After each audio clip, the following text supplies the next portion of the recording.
Hello dear student, welcome in class. आज की class से हम लोग पढ़ेंगे chemical reaction of haloalkane. Chemical reaction of haloalkane. Haloalkane जो है मोस्टली न्यूक्लियोफिलिक सब्स्टिट्यूशन रिएक्शन ही शो करते हैं।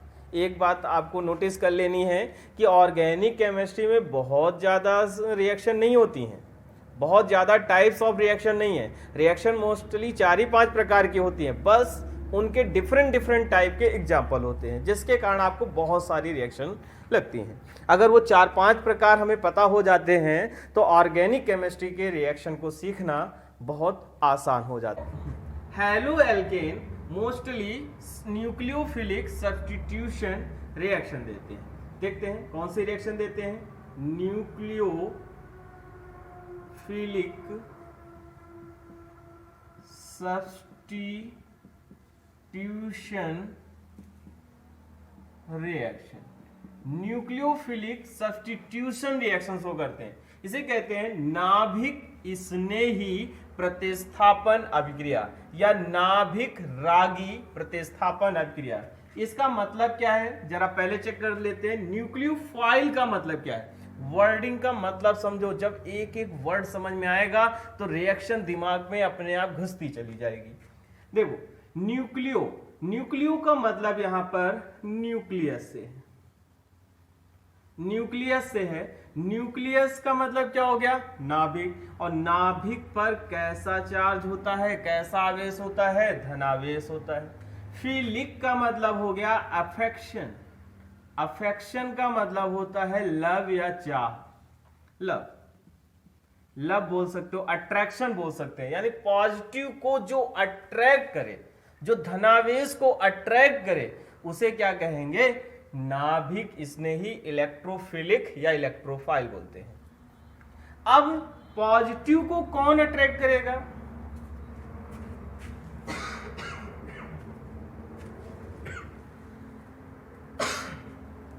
अब बात आती है कि धनावेश को कौन अब बात आती है कि धनावेश को कौन आकर्षित करेगा। धनावेश को कौन आकर्षित करेगा, जिस पर ऋणावेश होगा, क्योंकि आपको मालूम है कि विपरीत प्रकार के आवेश एक दूसरे को आकर्षित करते हैं। तो जो अट्रैक्ट करेगा इस नाभिक को, न्यूक्लियस को, पॉजिटिव चार्ज को, उस पर कैसा आवेश होगा, ऋणावेश होगा।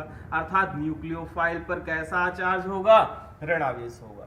ये क्या कहलाएगा, न्यूक्लियोफाइल। न्यूक्लियोफाइल कहलाएगा। अर्थात जिन पे ऋणावेश होता है वो कहलाते हैं न्यूक्लियोफाइल। अर्थात जो इलेक्ट्रॉन देने की प्रवृत्ति रखते हैं उन्हें कहा जाता है न्यूक्लियोफाइल। अब बात करते हैं न्यूक्लियोफाइल। इलेक्ट्रॉन देना है तो ये इलेक्ट्रॉन कैसे देंगे। इलेक्ट्रॉन देने के आधार पर न्यूक्लियोफाइल को हम लोग मोस्टली 2 पार्ट्स में डिवाइड कर लेते हैं। ये 2 पार्ट्स केवल इसी चैप्टर की, यहीं की रिएक्शन के लिए डिवाइड कर रहे हैं। पहला हो गया मोनो डेंटेट। अभी बात करते हैं क्या होता है डेंटेट। और दूसरा हो गया एम्बी डेंटेट। एम्बी डेंटेट की बात कर लेते हैं। मोनोडेंटेट मतलब दंतता कहते हैं, डेंटेट का मतलब दंतता। अर्थात जैसे अटैच करना है, बॉन्ड बनाना है, किस साइड से बॉन्ड बना रहा है, एक साइड से बॉन्ड बनाए, एक साइड से इलेक्ट्रॉन को डोनेट करे, वो मोनोडेंटेट है। 2 साइड से या 2 से ज्यादा साइड हो, वहां से इलेक्ट्रॉन को डोनेट कर सके, तो वो एम्बीडेंटेट अर्थात उभयदंती कहलाते हैं। ये एक दंती है, ये उभयदंती। मोनोडेंटेट का एग्जांपल हो सकता है जैसे HO- लिख सकते हो, या OH- लिख सकते हो, OR- लिख सकते हो। ऑक्सीजन पे निगेटिव चार्ज होगा, H-। हाइड्राइड आयन हो गया। कुछ लोग पूछ लेते, कहते हाइड्रोजन पे तो सर प्लस का चार्ज होता है। नहीं, हाइड्रोजन इलेक्ट्रॉन ले भी सकता है, इलेक्ट्रॉन डोनेट भी कर सकता है। बस ये क्या है, जब ये जुड़ा होगा मेटल के साथ तो ये मेटल से इसकी इलेक्ट्रोनेगेटिविटी हाइड्रोजन से की क्या होगी, ज्यादा होगी, जिससे इलेक्ट्रॉन ये रिसीव करेगा और इस पर निगेटिव चार्ज आएगा। एम्बीडेंटेट के एग्जांपल देखते हैं, Cn- और NO2। ये 2 रिएक्शन जो हैं बहुत ही इंपॉर्टेंट रिएक्शन है इस चैप्टर के। अलग से क्वेश्चन पूछ लिए जाते हैं आपके बोर्ड एग्जाम में भी और कॉम्पिटिटिव एग्जाम में भी बहुत आते हैं इन दोनों पर क्वेश्चन। पहले देखते हैं ये कैसे एम्बीडेंटेट है, कैसे उभयदंती है। साइनाइड की स्ट्रक्चर जरा याद करो, आपने 11th क्लास में पढ़ रखा होगा। डॉट स्ट्रक्चर, लुईस स्ट्रक्चर, पहले उसे बॉन्ड स्ट्रक्चर बनाते हैं। कार्बन के आउटर मोस्ट शेल में कितने इलेक्ट्रॉन होंगे? 4 इलेक्ट्रॉन। नाइट्रोजन के आउटर मोस्ट शेल में बाहरी कोश में कितने इलेक्ट्रॉन होंगे? 5 इलेक्ट्रॉन। 5 में से क्या करेगा? 3 इलेक्ट्रॉनों की साझेदारी कर लेगा कार्बन के साथ, तो यहाँ पर क्या बनेंगे? 3 कोवैलेंट बॉन्ड बन जाएंगे। 3 कोवैलेंट बॉन्ड अर्थात सहसंयोजक बल। कार्बन का 1 इलेक्ट्रॉन बचा रहेगा। नाइट्रोजन के 2 इलेक्ट्रॉन बनवाने में भाग नहीं लेंगे, वो भी बचे रहेंगे। अब इस पर कैसा चार्ज है? ऋणावेश है। ऋणावेश है तो ऋणावेश के कारण क्या होगा? 1 इलेक्ट्रॉन कार्बन के पास आ जाएगा। इसका भी ऑक्टेट कंप्लीट, इसका भी ऑक्टेट कंप्लीट। अब ये कह रहे उभयदंती हैं। कैसे उभयदंती हैं चेक करो।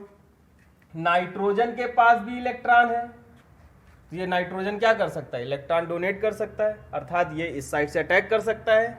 किस पर? न्यूक्लियोफिलिक रिएजेंट हो गया ना। तो न्यूक्लियोफाइल जो है नाइट्रोजन की साइड पे किसी अभिकारक पर, सबस्ट्रेट पर अटैक कर सकता है। या फिर कार्बन को चेक करो, कार्बन पे भी ऐसे इलेक्ट्रॉन है, फ्री इलेक्ट्रॉन है जो बनवाने में भाग नहीं ले रहे, तो इधर से भी इलेक्ट्रॉन दे सकता है, अर्थात कार्बन की साइड से भी जुड़ सकता है और नाइट्रोजन की साइड से भी जुड़ सकता है। तो इसलिए क्या हो गया? ये उभयदंती हो गया। इसको भी चेक कर लेते हैं। NO2 है, O double bond N single bond O लगा दें। जरा चेक करो, ऑक्सीजन के बायकोश में कितने इलेक्ट्रॉन हो गए? 6 इलेक्ट्रॉन। 6 में से 2 ने क्या किए? नाइट्रोजन के साथ साझा कर लिए, तो इसका ऑक्टेट कंप्लीट। नाइट्रोजन के बायकोश में कितने इलेक्ट्रॉन? 5। 5 में से 2 इधर साझा हो गए, 1 इधर साझा हो गया। 3 साझे में मिल गए, 5 पहले से थे, और 2 इलेक्ट्रॉन बनवाने में भाग नहीं लेंगे, वो फ्री रहेंगे। ऑक्सीजन को चेक करो, ऑक्सीजन के बायकोश से भी बात की, कितने इलेक्ट्रॉन होते हैं? 6 इलेक्ट्रॉन। 6 में से 1 ने तो साझा कर लिया, कितने बचे? कितने इलेक्ट्रॉन बच रखे हैं? 5। 1 2 3 4 और 1 ये 5। 1 ये 6 साझे में चला गया। अब इस पर कैसा आवेश लगा है? ऋणावेश। ऋणावेश है तो क्या होगा? इस पर माइनस, माइनस के कारण 1 इलेक्ट्रॉन आ गया। अब इसे जरा चेक करो, किधर? ऑक्सीजन भी इलेक्ट्रॉन को दे सकता है, नाइट्रोजन भी इलेक्ट्रॉन को दे सकता है, अर्थात एक से ज्यादा साइड है जहां से ये जुड़ सकता है। तो ऐसे लिगेंड कहलाते हैं उभयदंती लिगेंड कहलाते हैं, या न्यूक्लियोफाइल कहलाते हैं। कुछ जैसे देखते हैं जनरल सी रिएक्शन, न्यूक्लियोफिलिक सब्स्टिट्यूशन रिएक्शन की। यह है हैलो एल्केन, एल्किल हैलाइड की रिएक्शन करानी है न्यूक्लियोफाइल से। न्यूक्लियोफाइल से करा देते हैं। अब न्यूक्लियोफाइल नाभिक स्नेह कर्मक पे कैसा आवेश है? ऋणावेश। और ऋणावेश है तो न्यूक्लियोफाइल मतलब किसे अट्रैक्ट करेगा? पॉजिटिव को। धनावेश को अट्रैक्ट करेगा। अब इसमें हमें देखना है धनावेश कौन है। आपको मालूम है एल्किल ग्रुप है और ये हैलोजन। यहाँ थोड़ा ध्यान रखिएगा, एल्किल मतलब कोई भी मेथिल, एथिल, प्रोपिल, ब्यूटिल कुछ भी हो सकता है। यहाँ पर कोई भी हैलोजन अटैच हो सकती है। आप लोग यहाँ पर मेथिल, एथिल और हैलोजन चेंज करके भी रिएक्शन को प्रैक्टिस करिएगा। अब यहाँ चेक करो, हैलोजन की इलेक्ट्रोनेगेटिविटी क्या है? एल्किल ग्रुप से ज़्यादा होती है, जिससे इस पर कैसा चार्ज आएगा? Negative charge. और इस पर कैसा चार्ज आएगा? पॉजिटिव। अब आपको मालूम है न्यूक्लियोफाइल ऋणावेश किसे अट्रैक्ट करेगा? पॉजिटिव को। तो ये किस पे अटैक करेगा? के आर पर। तो यहाँ पर रिएक्शन कैसी फॉलोड हो जाएगी? क्या बनेगा? R N U plus X minus, ये अलग हो गया।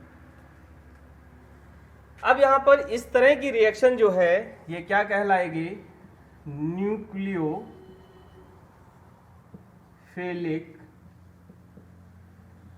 सब्स्टिट्यूशन रिएक्शन कहलाएगी। न्यूक्लियोफिलिक सब्स्टिट्यूशन रिएक्शन कहलाएगी। अब किस तरह का ये पॉजिटिव भाग है, किस तरह का अटैकिंग पार्ट भाग ले रहा है, उसके आधार पर जो न्यूक्लियोफिलिक रिएक्शन है इन्हें हमें पढ़ना है, ये 2 टाइप्स की होती है। कितने टाइप्स की होती हैं? 2 टाइप। एक होता है ये SN2 रिएक्शन और दूसरी है SN1 रिएक्शन। अब इनका क्या है फुल फॉर्म, कैसे ये होती हैं, इनको हम आगे देखेंगे। इनका पूरा मतलब आप पहले इसका स्क्रीनशॉट ले लीजिए, समझ लीजिए। अभी हम लोगों ने एक जनरल रिएक्शन देखी न्यूक्लियोफिलिक सब्स्टिट्यूशन रिएक्शन की। क्या? RX प्लस न्यूक्लियोफाइल को अटैक कर रहा है। यहां पर क्या बन रहा था? RNU प्लस X अलग हो जा रहा था। इनके कुछ रिएक्शंस के एग्जाम्पल देखते हैं। पहले इनको एक एक करके एग्जाम्पल देख लेते हैं कई सारे, फिर आगे इनको मैकेनिज्म के साथ समझेंगे। पहले एक साथ एग्जाम्पल देखने से क्या होगा, आपको रिएक्शन ये कुछ देखी देखी सी लगेंगी, दोबारा चेक करेंगे तो आपको आसानी से समझ में आ जानी है। देखते हैं, कोई भी फर्स्ट रिएक्शन चेक करते हैं। RX, कोई भी हैलो एल्केन लिया, इसकी रिएक्शन करा देते हैं NaOH से। अब किस तरह की रिएक्शन है ये? नाभिक स्नेही प्रतिस्थापन अभिक्रिया है। अब नाभिक स्नेही का मतलब क्या था? न्यूक्लियोफाइल का मतलब क्या था? Negative part. आपको मालूम है जितनी भी मेटल्स होती हैं वो एल्कली मेटल है। एल्कली मेटल हमेशा कैसा चार्ज गेन करेंगे? पॉजिटिव, और इस पर कैसा आएगा? निगेटिव। और इसको भी चेक कर चुके हैं हम लोग RX में, इस पर कैसा चार्ज आएगा? पॉजिटिव, और इस पर कैसा? निगेटिव। क्यों? क्योंकि हैलोजन की इलेक्ट्रोनिगेटिविटी एल्किल ग्रुप से ज्यादा है तो इलेक्ट्रॉन लेकर अलग हो जाएगा। ये ग्रुप कहलाता है लीविंग ग्रुप कहलाता है। लीविंग ग्रुप किन्हें कहते हैं? जो इलेक्ट्रॉन अपना लेकर अलग हो जाए, चले जाए दूर, वो लीविंग ग्रुप कहलाता है। तो इलेक्ट्रॉन लेकर अपना ये अलग हो गया, तो यहां पर निगेटिव पार्ट अटैक करेगा। तो कौन अटैक करेगा? OH minus. किस पर? R पर। तो यहां क्या बनेगा? ROH अल्कोहल का फॉर्मेशन होगा और प्लस NaX बन जाएगा, अल्कोहल बन गया। ये रिएक्शन बार बार रिपीट करेंगे। देखो एक जनरल मेथड मिल गया, अल्कोहल का फॉर्मेशन, अल्कोहल के निर्माण की एक सामान्य विधि मिल गई। और चेक कर लेते, RX प्लस NaOH की जगह क्या ले लें? जो OR माइनस लिया था ग्रुप, तो यहां CH3 ले लेते हैं। अब यहां देखो कौन सा निगेटिव पार्ट होगा? मेटल के पर कैसा चार्ज? पॉजिटिव, इस पर कैसा? निगेटिव। तो ये किस पे अटैक करेगा? कि इसी तरह से R पर। तो यहां क्या बनेगा? ROCH3 plus NaX। ये क्या हो गया? ईथर है, ईथर बना। यहां क्या बन रहा था? अल्कोहल बन रहा था।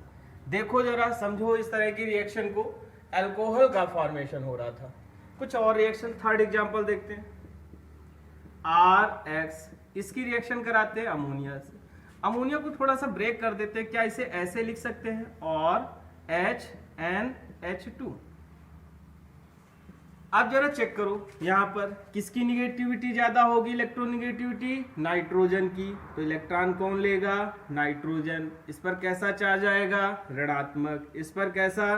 धनात्मक। अब आपको मालूम है इस पे प्लस, इस पे माइनस था ही, तो NH2 ग्रुप किस पे अटैक करेगा? के R पर। तो यहां क्या बनेगा? RNH2, एमाइन का फॉर्मेशन हुआ, प्लस एक हाइड्रोजन और X, यानी HX का फॉर्मेशन हो। ये क्या हो गया? एमाइन। प्राथमिक एमीन, देखो ईथर बनाने का भी एक सामान्य मेथड हो गया, एमीन बनाने। ये आगे चैप्टर भी है इसी नाम से है, आपको पढ़ना है एमीन, ईथर, अल्कोहल, वहां भी रिएक्शन रिपीट करेंगे। अभी रिएक्शन जनरल देख रहे हैं, अभी इनको आगे मैकेनिज्म के साथ डिटेल में स्टडी करेंगे।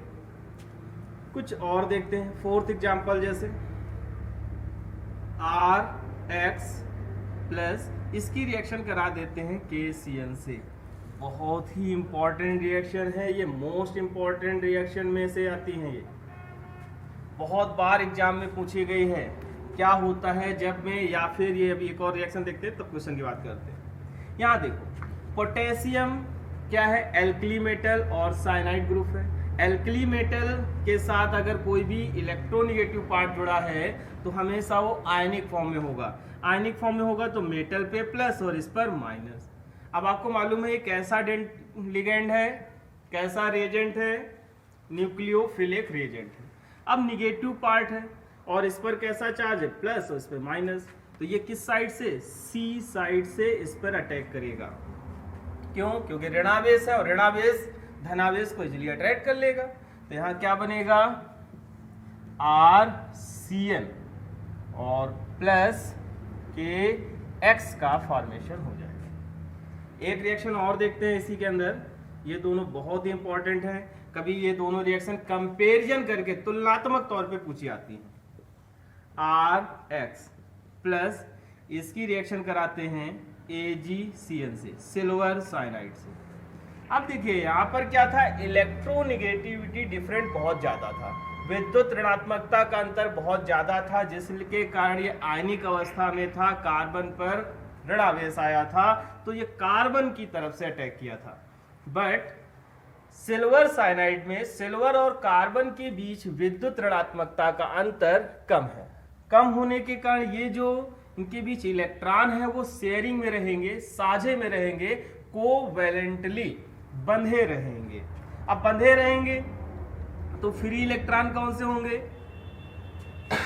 सॉरी, नाइट्रोजन के पास होंगे। तो अभी आपने स्ट्रक्चर देखी थी, नाइट्रोजन के पास जो 2 इलेक्ट्रॉन थे, तो ये किधर से, क्योंकि इस पे कैसा चार्ज आएगा, प्लस, इस पे माइनस। अब इसे इलेक्ट्रॉन चाहिए ही और इलेक्ट्रॉन इसके पास फ्री है, तो ये कहां से अटैक होगा, जुड़ेगा जाके N साइड से। तो यहां क्या बनेगा, RNC प्लस AgX। ये क्या है, ये साइनाइड है और ये आइसोसाइनाइड है। आइसोसाइनाइड, जरा ध्यान रखिएगा, बहुत ही इंपॉर्टेंट क्वेश्चन में से है ये। आपसे पूछ लेता है कि एल्किल हैलाइड की क्रिया KCN से कराने पर साइनाइड प्राप्त होता है, जबकि AgCN से कराने पर आइसोसाइनाइड प्राप्त होता है। क्यों? मोस्ट इंपॉर्टेंट क्वेश्चन, कंपटीशन में भी मिल जाता है, बोर्ड एग्जाम में भी मिल जाता है। तो क्या बोलेंगे कि पोटेशियम साइनाइड में क्या है, पोटेशियम और कार्बन के बीच विद्युत ऋणात्मकता का अंतर बहुत अधिक होने के कारण साइनाइड जो है आयनिक अवस्था में रहता है, KCN आयनिक अवस्था में रहता है, अर्थात C पर ऋणात्मक आवेश होता है, तो जिसके कारण ये C से किससे, C भाग जो है एल्किल समूह से जुड़ता है। लेकिन AgCN में विद्युत ऋणात्मकता का अंतर कम होने के कारण सिल्वर और कार्बन के बीच जो साझे के इलेक्ट्रॉन हैं वो साझे में ही रहते हैं, सहसंयोजन अवस्था में ही रहते हैं, अर्थात मुक्त इलेक्ट्रॉन नाइट्रोजन के पास उपस्थित होते हैं, अर्थात नाइट्रोजन जो है एल्किल समूह को इलेक्ट्रॉन देता है, अर्थात आइसोसाइनाइड का फॉर्मेशन होता है। बहुत ही मोस्ट इंपॉर्टेंट रिएक्शन है, आप लोग इसे नोट करते जाएंगे, कॉपी पेन लेकर साथ में बैठे। कुछ एग्जांपल्स और देखते हैं। एल्किल हैलाइड की रिएक्शन करा देते हैं NO2 से। अब देखिए NO2 से कराना है तो KNO2 से करा दो, तो यहां पर क्या होगा, K किस फॉर्म में आएगा, प्लस फॉर्म में, और N किस फॉर्म में, माइनस। यहाँ पर प्लस, ये माइनस। जरा देखो ध्यान से, अभी स्ट्रक्चर बनाई थी, इसकी स्ट्रक्चर वापस बना देते हैं। O डबल बॉन्ड N, यहाँ पे इलेक्ट्रॉन शो किए थे, सिंगल बॉन्ड O, ये इसकी स्ट्रक्चर बनाई थी आपने।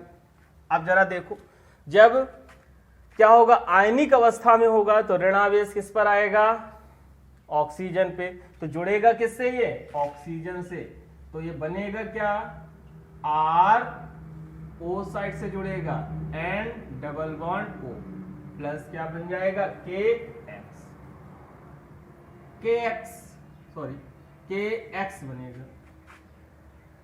एक और एग्जांपल देखते हैं इसी के अंदर, अगर एल्किल हैलाइड की रिएक्शन करा देते हैं AgNO2 सिल्वर नाइट्राइड।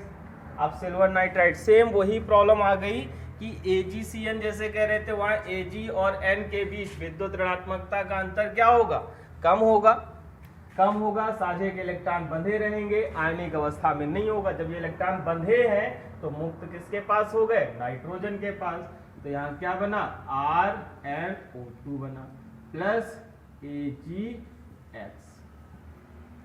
ये भी बहुत ही इंपॉर्टेंट रिएक्शन है, ये भी दोनों कंपेरेटिवली एग्जाम में पूछ ली जाती हैं, आप लोग इन्हें जरा ध्यान दें। ये क्या हो गया, एल्किल नाइट्राइट हो गया, एल्किल नाइट्राइट है ये, और ये क्या हो गया, ये नाइट्रो एल्केन है, नाइट्रो एल्केन का फॉर्मेशन हो गया। ये आपके पास एक नया चैप्टर है आगे जाके नाइट्रोजन तथा उस नाइट्रोजन युक्त यौगिक में, तो ये सारे कंपाउंड आपको उस चैप्टर में मिलने वाले हैं। आप इसे देखें जरा, समझें।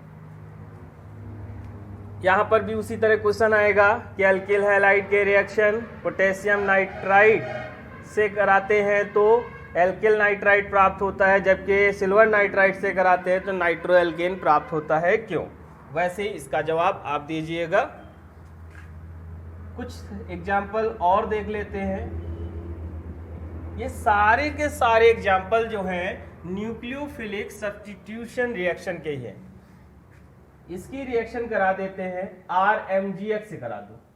RMGX को ग्रिग्नार्ड अभिकर्मक कहते हैं, R डैश ले लेते हैं। अब आप देखिए यहाँ पर हमें क्या ढूंढना है, निगेटिव पार्ट। इस पे इलेक्ट्रॉन ये लेगा हेलोजन माइनस, इस पे प्लस। यहाँ देखो ये मैग्नीशियम क्या हो गई, मेटल, तो मेटल पे कैसा चार्ज आएगा, प्लस का, यहाँ माइनस का। मैग्नीशियम की दो वैलेंसी है, दो वैलेंसी में एक वैलेंसी एल्किल ग्रुप से है, सेटिस्फाइड है, संतुष्ट है, तो ये निगेटिव पार्ट किस पर अटैक करेगा, जाके पॉजिटिव पर। तो यहाँ पर क्या आएगा, R डैश बनेगा और प्लस Mg, इस बॉन्ड फ्री हो गया, X अटैच हो जाएगा, तो इसे MgX2 लिख सकते हैं। ये कुछ रिएक्शन हैं, और भी इनके साथ में आप रिएक्शन देख सकते हो। जैसे अगर चाहे तो यहाँ पर वाटर मॉलिक्यूल से भी रिएक्शन करा सकते थे, और भी दिखा देते हैं। 9 नंबर हो गया, वाटर मॉलिक्यूल से रिएक्शन करा दो, RX प्लस HOH। यहाँ पर भी OH पे कैसा चार्ज हो गया, माइनस, इस पे प्लस, OH इस पे अटैक करेगा कि क्या बनेगा, ROH plus H2 not H2O, H और X का फॉर्मेशन हो जाएगा। एक और एग्जांपल देख लेते हैं, RX प्लस, इसका अटैक मतलब इसका आप चयन करा दो, आप चयन करा देते हैं लिथियम एल्युमिनियम हाइड्राइड से। लिथियम एल्युमिनियम हाइड्राइड, इसका काम क्या होता है, ये H माइनस देगा, और H माइनस देगा तो H माइनस किस पे अटैक होगा, प्लस पे। तो यहाँ क्या बनेगा, RH और प्लस X माइनस अलग हो गया, तो ये क्या हो गया, एल्केन का फॉर्मेशन हो गया। यहाँ भी ये क्या था, एल्केन ही है, एल्केन ही बन गया। तो ये भी इंपॉर्टेंट रिएक्शन में है, आप लोग इन्हें देख लें, एक एक बार इन रिएक्शनों को समझते जाएं, साथ में कॉपी पेन लेकर जरूर बैठे, बार बार प्रैक्टिस करेंगे, समझेंगे, तभी आएंगे रिएक्शन। अब इनमें ज़्यादा जोर देने की जरूरत नहीं है, इन रिएक्शनों को भी वापस एक एक करके हम लोग मैकेनिक्स के साथ में इन रिएक्शनों को स्टडी करेंगे। आप लोग इसका स्क्रीनशॉट ले लीजिए।